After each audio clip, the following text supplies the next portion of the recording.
This will show you everybody that's been added to the major conferences this year. The Big Ten, or this summer I should say, the Big Ten is now an 18-team league. Oregon, UCLA, USC, and Washington have joined. The SEC, they've only added 2. 16 teams is where they moved to. The ACC, oh good Lord, they've added California, SMU, and Stanford. Perfect for the Atlantic Coast Conference. 17 teams, plus you've got Notre Dame, who's sort of kind of a member when they want to be and not when they don't want to be. Then you got the Big 12, which added the Four Corners schools that they had been coveting. All big names: Arizona, Arizona State, Colorado, Utah. But you got to take into account they lost Oklahoma and Texas, so that would be a net minus, I would think, net negative, I would think. Going to ask you guys, Tyler, I'll start with you. In terms of going for the big brand names, who won this round of expansion? I'm sure Cal fans are really excited to jump a plane to Greensboro, North Carolina for the ACC tournament whenever that happens. It depends on the sport. I love the question because you break it down by sport. Now look, as a whole, SEC.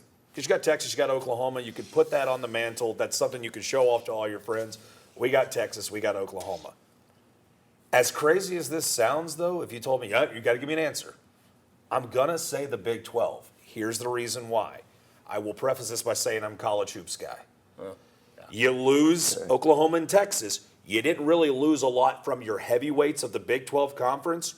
You're adding Arizona with a conference that already has Baylor, Kansas, and some really good basketball to be played from the top to the bottom. And I haven't even brought up the chance they might flirt with Gonzaga down the line. But as of right this second, whole overall, SEC. Sport specific, I'm not going to knock the Big 12 as much as you opened the segment up. Arizona, Utah, and football, Kyle Whittingham, not as bad, even though you did lose Oklahoma and Texas. They are. You can make a good case. They are the number one basketball conference out there, which is good, and I understand your argument. The problem is basketball isn't football. Yeah, football it's is not where all the football, money exactly. is. So I'm going to go with the Big Ten, and here's the reason.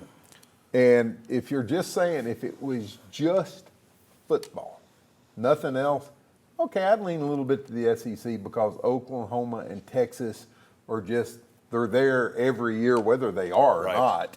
I mean, yeah, Texas people care about them. Texas has been playing for a national championship for the last 20 years. Maybe eventually they'll get there a little bit closer. So if you're just talking football, I would lean SEC. But if it is overall, I'm going to go the Big Ten because I think you've got maybe not better schools, but a little bit flashier schools. Maybe a little bit of the West Coast thing is coming with them because I know out of those schools, I've always kind of liked UCLA. And that's the worst of the four programs going right now. I've always disliked Oregon because to me, make up your mind on Saturday and wear the same thing 2 times in a row. You know, USC, kind of like, so I'm going to go with Big Ten. okay, where are you guys going? Who won? I lean Big Ten just a little bit, just because. Well, it depends on from what perspective you're talking. Sure. From the AD's perspective, the business perspective, the Big Ten, I think, because they are now the first. And for better or worse, we all hate it. We think it's stupid, but they're the first national conference. They now have West Coast, East Coast, and Midwest fans, and that makes them a national draw. And they love the fact that all those schools are in the AAU, Yes. which is the big academic deal. Yep. They love that. That's why they've got 18 schools in that league. All 18 were AAU when they came in. Nebraska's fallen out, but Yep. their people love that.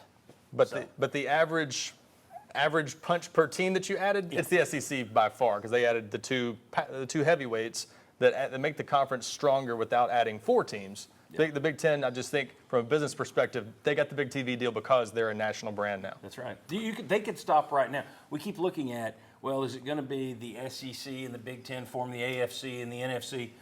Well, they're already there. Yep. They go from New York City to LA.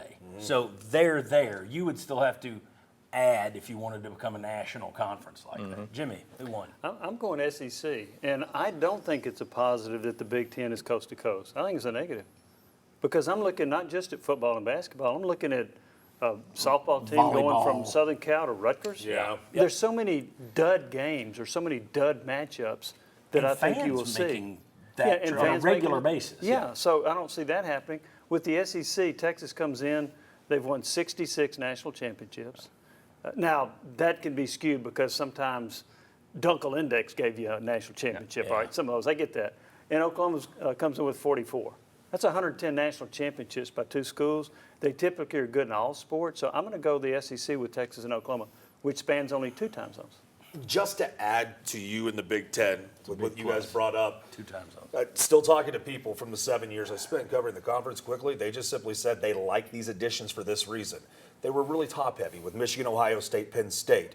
They didn't really do a lot with the Maryland Rutgers standpoint. Wisconsin's taken a dip. Iowa, Nebraska hasn't lived up to expectations. By adding these 4, now you can start getting a little bit more fluctuation from top to bottom. I'm glad you mentioned that. I meant to go down that road too, because they actually can get 4 or 5 teams in the playoffs some year Right. now. They couldn't before. That That's wasn't right. a real possibility. Yeah, it was not a deep conference. And because their last round of expansion that you just mentioned, that was back when everybody was just trying to get new cable households. Yeah. Now it's Baltimore, the New big York. brands. Yes, Yeah. exactly. You know, I would go SEC here very quickly.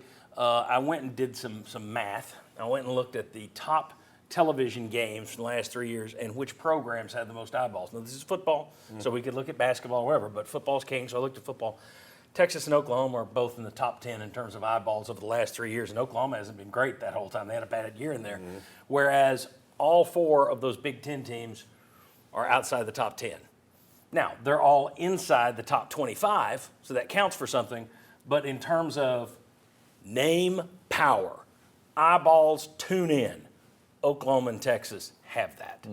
What were you going to say very quickly? I was just going to say, the fans of this, of the leagues, of all of it, do they look past football, basketball, men's and women's, softball, baseball? Do they look past that, or is it just, okay, these are the sports I care about, everything else, it just doesn't matter?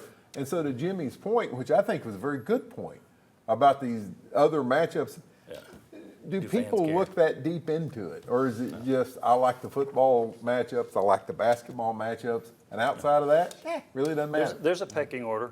Yeah. All right, when we come back, now that Texas and Oklahoma have arrived, what's the biggest SEC rivalry from a national perspective? I've got a list of 10. Maybe I forgot something. These guys can point it out. But I want to know what the number 1 rivalry is in this conference. Come on back on the Sports.